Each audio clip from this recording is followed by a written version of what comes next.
1 minute time to answer each question. At the end of the debate, every candidate will have 2 minutes for a closing statement. And the closing statement can start now at this end with Mr. Johnson.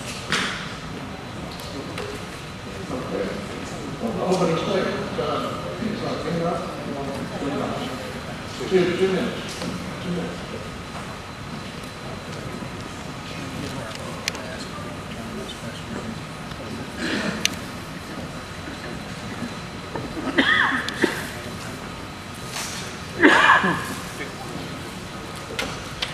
Good evening.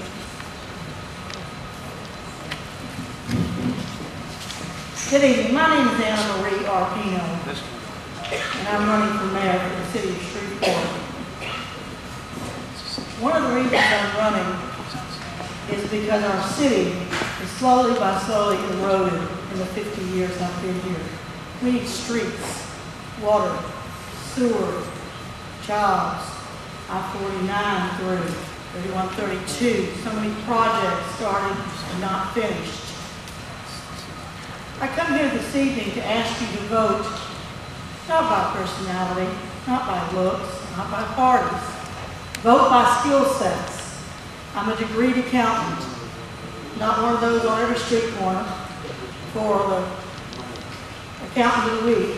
I'm a degreed accountant from a Louisiana accredited university, $55,000 education and tax law. I was city accountant after college in 1991 with the city of Shreveport, so I know those funds and what should be in them and how they should be working. I also was a very large contractor in this city, around $200 million in the 70s for water and sewer. And most of you know my father put the master water line in 1955, supposed to have lasted until 1975. Next year we'll be on our 60th year of his water line. So that tells you what kind of work ethic I do come from. And I want to say thank you. I'm getting about 2,700 emails daily. That's almost 19,000 a week. And I am trying to answer every one of them myself, which I will. Have patience with me, because I'm working to pay for my campaign. I refused all contributions. Not even $1 will I accept. I'd like to be your next mayor, number 94. Thank you.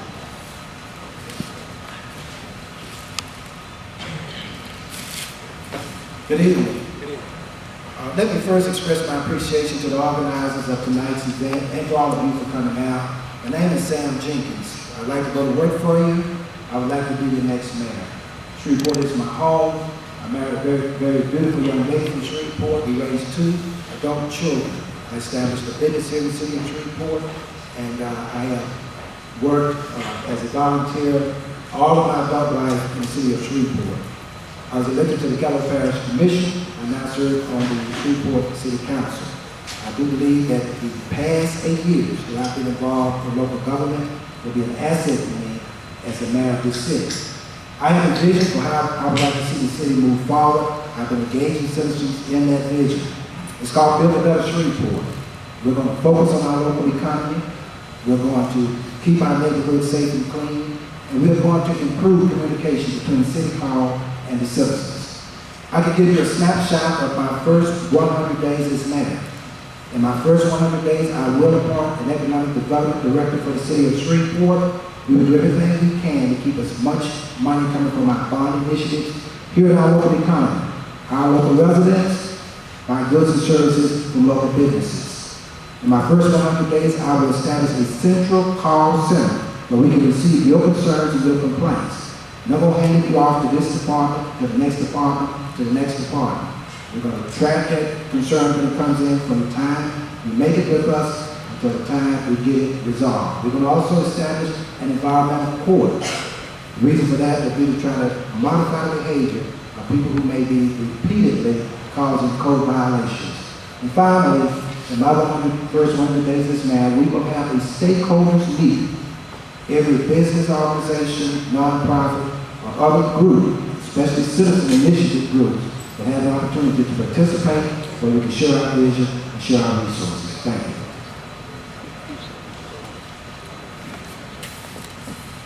Hello, good evening. Good evening. Thank you.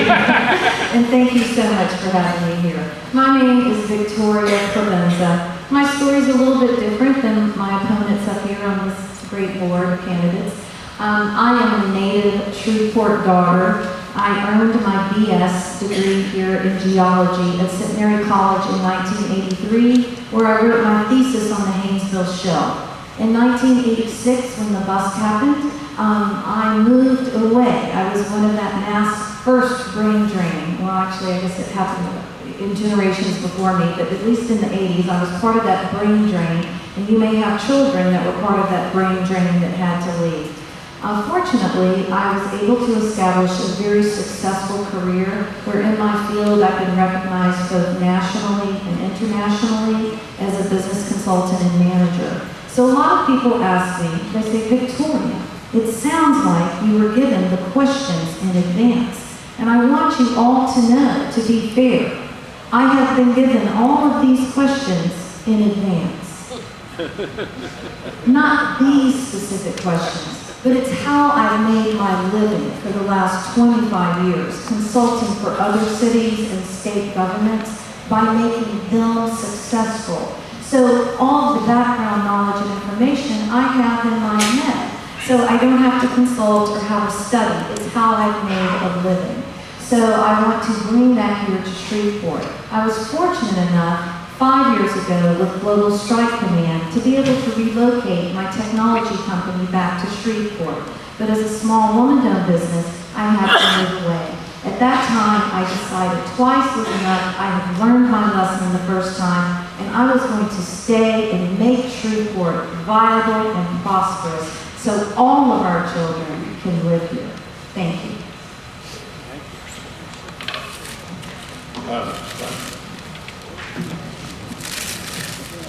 Good evening. First, giving all glory, giving all honor, and giving all praises to my Lord and Savior, whose name is Jesus Christ. First of all, I want to thank everyone that even had a part to do with this mayoral forum here at this building here tonight. Thank God that He chose Bill Bill me to be able to be a spokesman for Him. Once again, my name is Melvin Gerard Slack Jr. I'm originally from Monroe/West Monroe, Louisiana, where I graduated from Carroll High School in 1988 and went on to the United States Navy for approximately 6 months, as well as discharged from there and went on to the United States Army, where I retired from the military.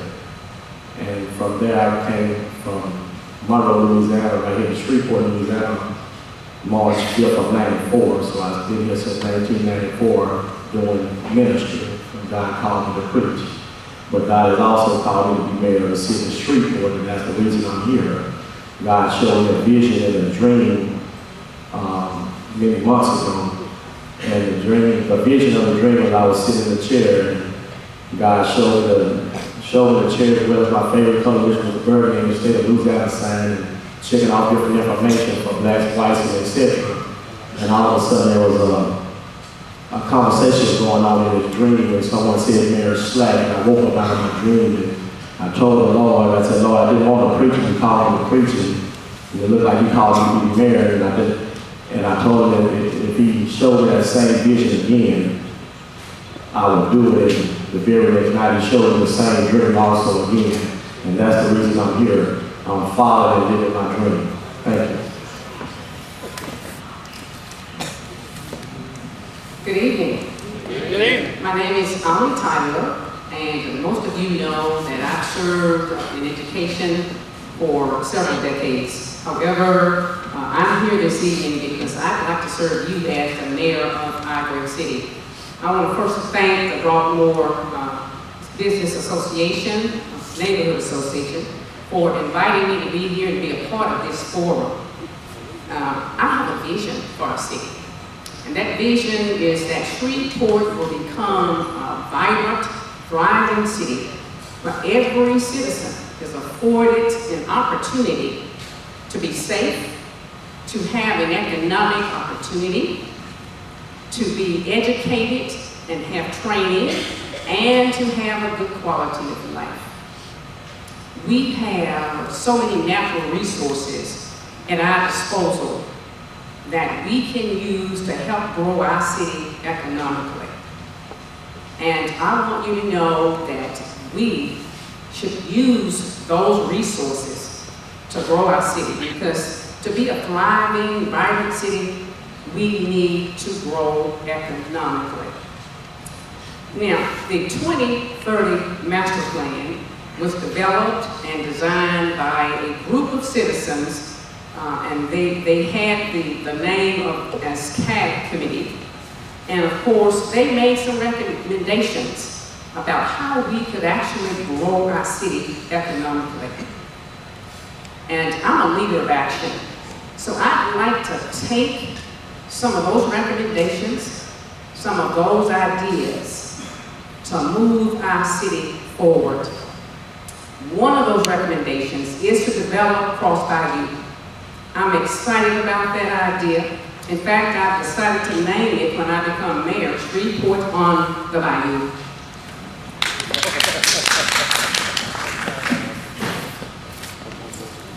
I also want to say good evening to you. Good evening. It's good to be here.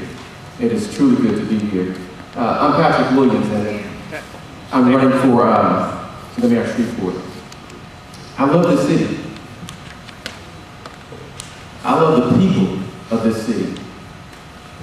You know, Shreveport can't afford another administration of failed leadership. It just can't.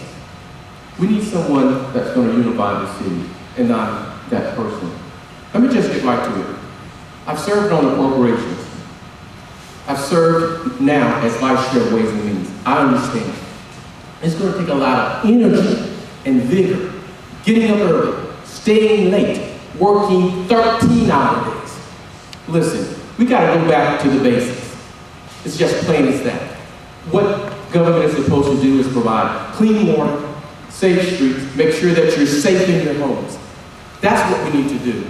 You know what? You can't change anything until you acknowledge reality. Shreveport is in trouble, and it needs leadership. We have to go back to the basics. We can't afford any new taxes. That's not an option. We have to streamline our government. We have to go back to what I call zero-based budgeting. We have to scrub the budget and provide the basic services. Once we do that, we have to clean up this city before we can attract any new businesses first. That's what we have to do. When you drive down there, drive down the street, and you see that trash is there, people coming outside, they see those things. They're not going to come here until we clean this city up. That's the first thing we do. We have to get pride back in our city. And as the leader of Shreveport, that's what I plan to do. We have to take pride in ourselves first. And then from that, we can grow. Because you're right, we have too many natural resources that we need to build on. And I'm Patrick Williams, and I ask for your vote on November 4th.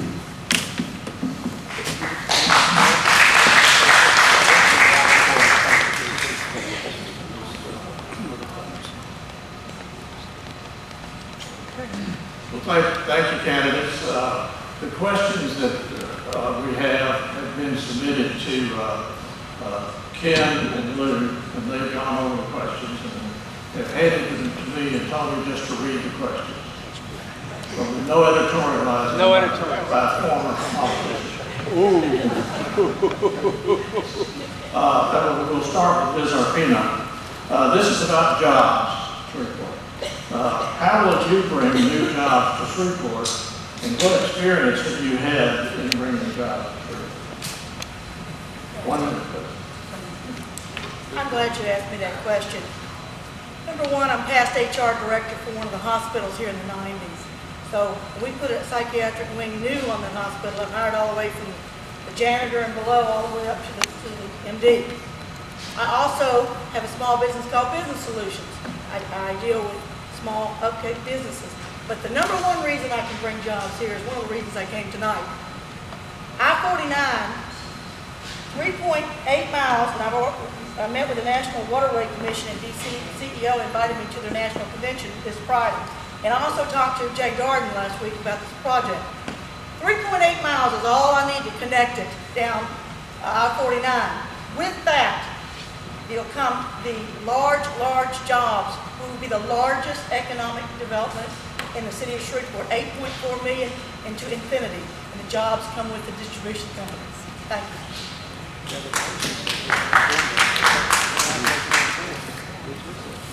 I would like to start with some of the things that are available to us right now, some of which I alluded to a few minutes ago. We have a $175 million bond issue that we voted on and passed. We have a $350 million infrastructure rehabilitation package that has passed. I want to make sure that as much of that money as possible remains in our local economy. I think that we can use those funds to hire local people to do those jobs. It's going to create jobs. So I want both our 2011 bond initiative and our rehabilitation initiative to be economic engines for our city. And I believe they will create jobs, and I believe we will be able to hire people locally. In addition, I want to use those monies to purchase from local businesses. If those businesses grow, they can also hire on new people.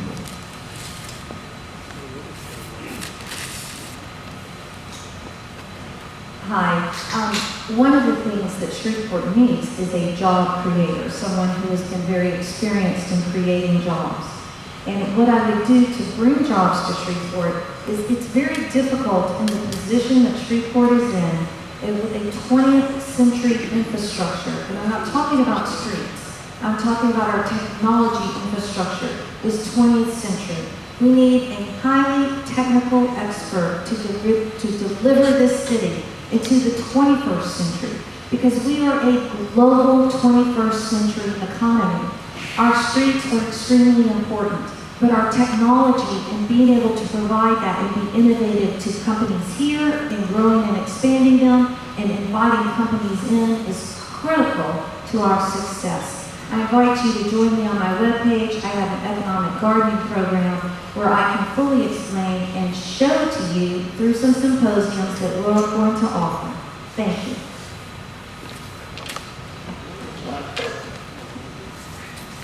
Yes, good evening again. First of all, for us, new jobs are concerned.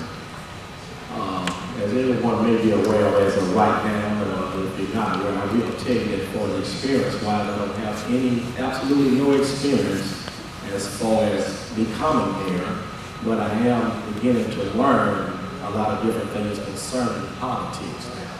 And I thank God for it. But as far as new jobs are concerned, we're going to be actually redirecting the entire administration, because as far as I'm concerned right now, Shreveport is going to a dramatic low, and it's time to get rid of the old people and put some new people in place in order to create some new jobs, in order for people to be able to make money around in the city. And once again, like I stated previously before, we want to make sure that everyone that's a city worker begins to make $10 an hour, as well as every sanitation worker in this city to make $20 an hour.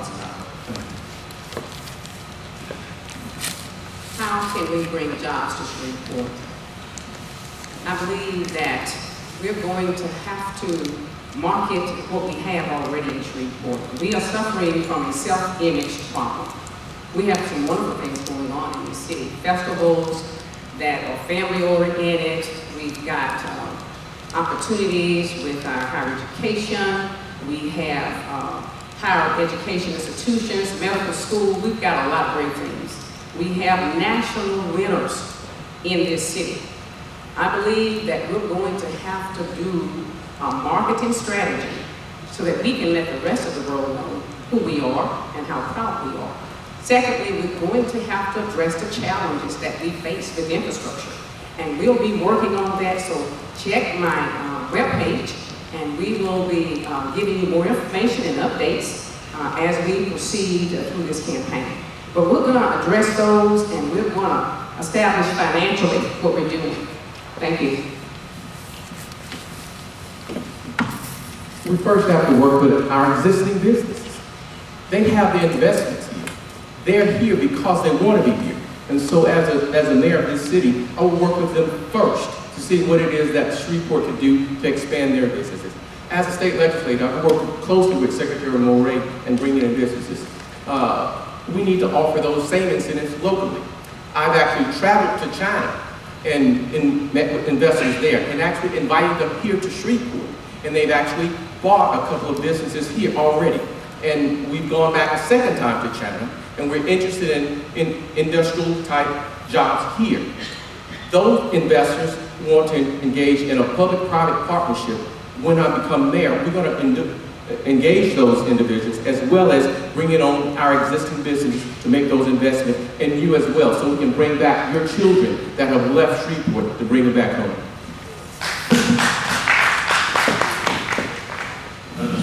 The second question now we go to Mr. Jenkins. The Shreveport City Charter contains very specific requirements for the qualifications for the Chief Administrative Officer. The Charter says that the CAO shall be qualified by education and experience. What education and experience would you require for the person to be your Chief Administrative Officer?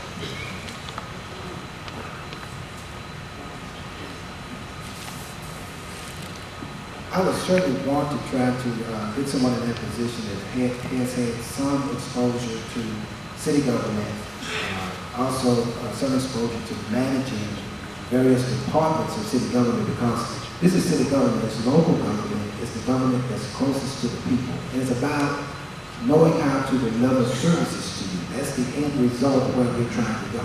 So I'm certainly going to be looking for someone who's had some experience in those areas, because I believe it will be an advantage for that person to be able to manage the people that's going to be ahead of below him or her in the various departments that will deliver services to the citizens.